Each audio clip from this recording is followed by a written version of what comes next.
Yo yo, what's up people? Selamat datang di Hit and Chaos, podcast dimana kita ngebongkar sisi gelap dunia hiburan yang penuh gemerlap. Bareng aku Zoe yang selalu siap ngegali cerita-cerita yang bikin kalian mikir, what the heck is going on? Hari ini kita masuk bahas soal Raja Pesta yang lagi kena badai kasus guys. Yap benar, Sean Diddy Combs. Wah ini tuh makin lama makin liar ya gak sih?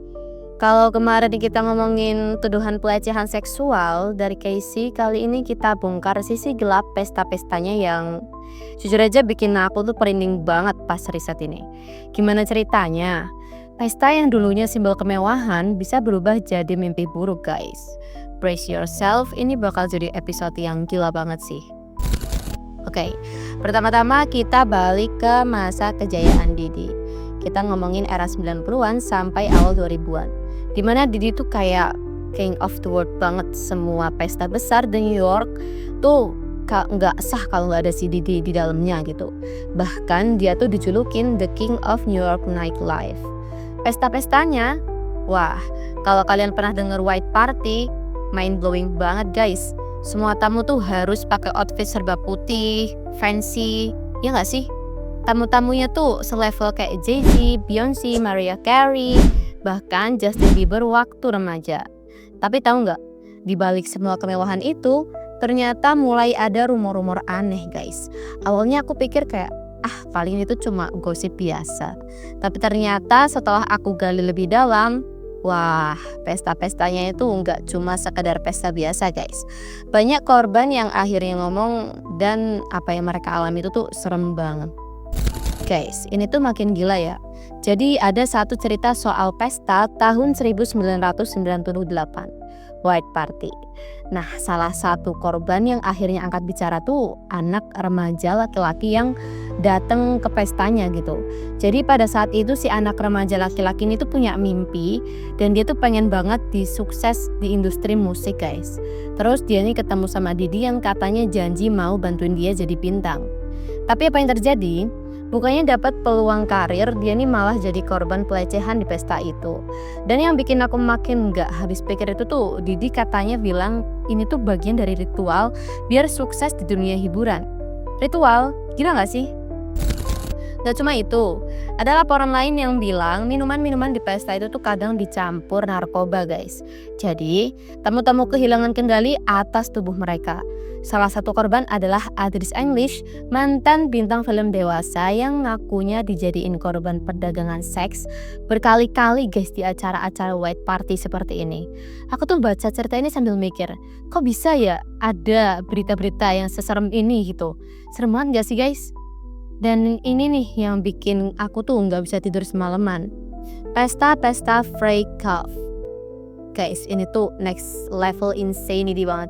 Pesta-pesta ini tuh biasanya diadain di hotel-hotel mewah selama beberapa hari. Awalnya tuh kayak pesta biasa, tapi ternyata ini tuh lebih ke pesta seks. Banyak korban yang akhirnya buka suara soal mereka dipaksa konsumsi narkoba, diintimidasi, dan bahkan mengalami kekerasan fisik. Ngeri banget gak sih? Bahkan katanya setelah pesta selesai tuh mereka diberi cairan infus buat recovery.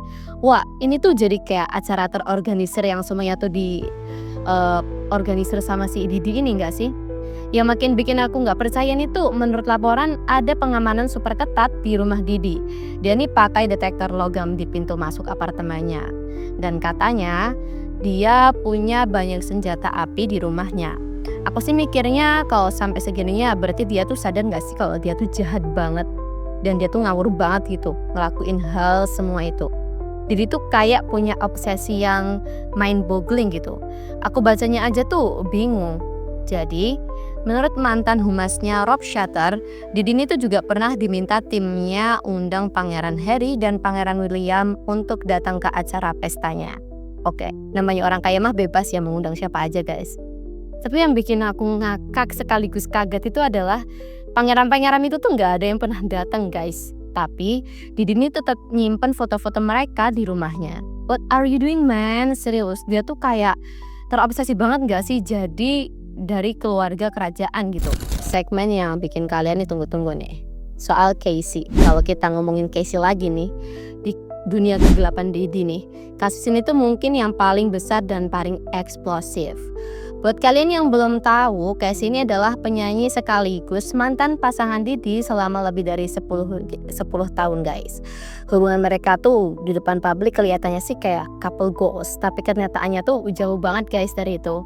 Baru-baru ini Casey menggugat Didi atas tuduhan pelecehan fisik, emosional, dan seksual selama bertahun-tahun. Dia bilang Didi ini manipulatif banget.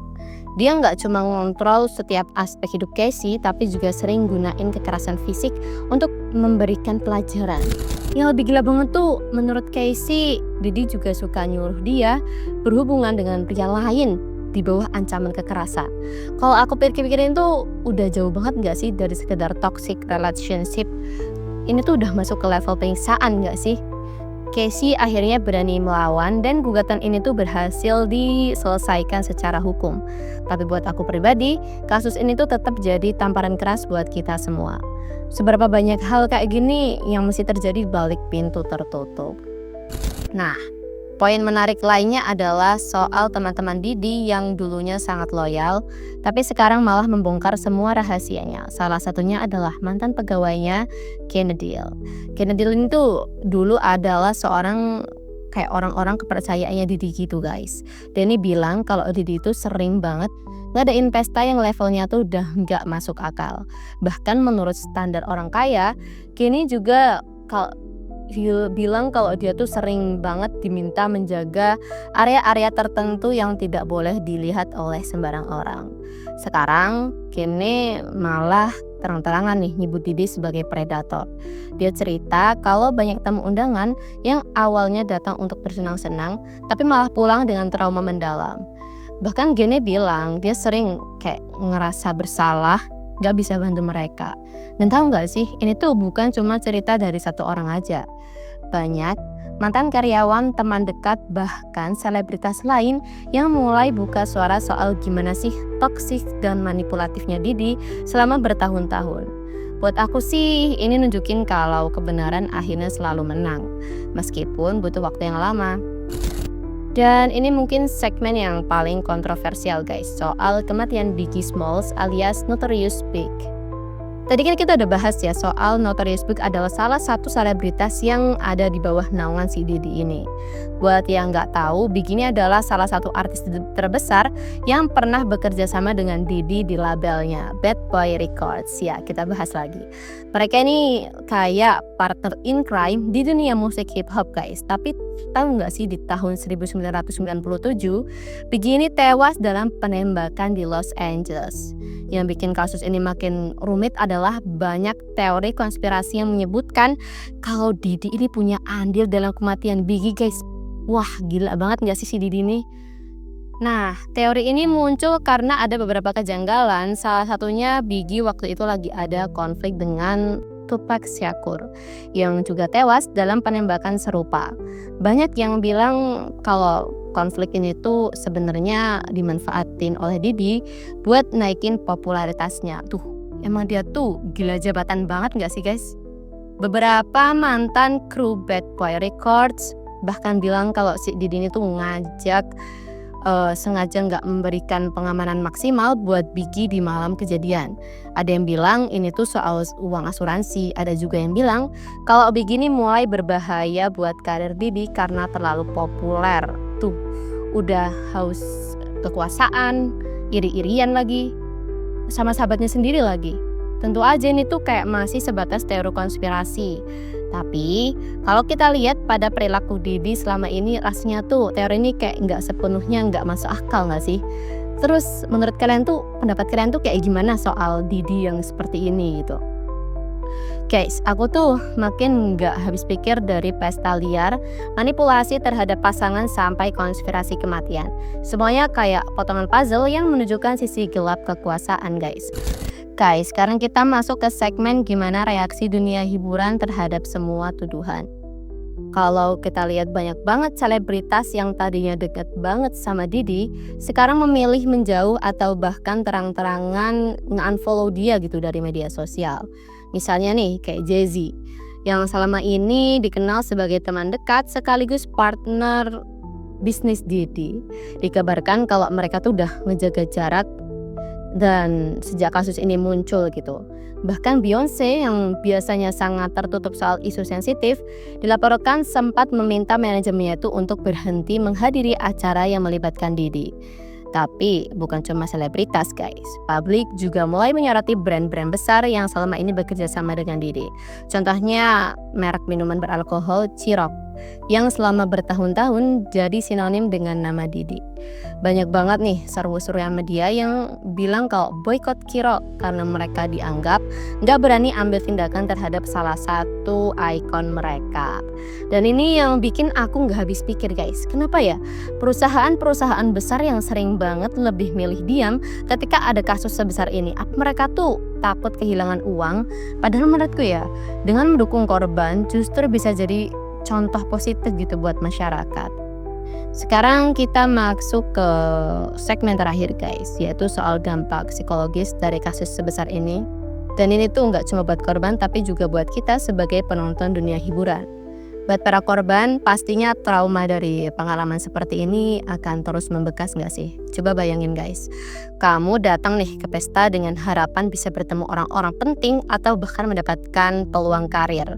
Tapi yang kamu dapat malah pelecehan, intimidasi, bahkan sampai kekerasan guys.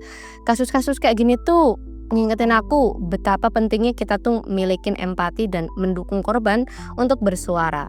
Karena kalau mereka nggak angkat bicara, mungkin predator-predator seperti ini tuh bakal terus berkeliaran dan gak bakal ada habisnya sih guys. Tapi bukan cuma buat korban, kita sebagai penonton dunia hiburan juga perlu belajar banyak dari kasus ini. Kadang kita terlalu terpaku sama citra selebritas di media sosial atau layar kaca, sampai lupa kalau yang kita lihat itu tuh seringkali cuma facade atau topeng belaka. Menurutku ada pelajaran besar dari kasus Didi. Power corrupts. Kekuasaan itu tuh bisa bikin orang merasa nggak terkalahkan dan lupa batasan moral. Dan ini bukan cuma soal Didi, tapi tentang banyak orang di posisi seperti dia di industri hiburan, politik, ataupun bisnis besar lainnya. Makanya aku selalu bilang ke kalian, stay critical. Jangan mudah terlena sama apa yang kita lihat di luar. Di balik gemerlap dunia hiburan, ada sisi gelap yang sering banget tersembunyi guys. Dan akhirnya kita sampai di penghujung hari ini guys. Wah, topik kali ini tuh bener-bener melelahkan banget gak sih?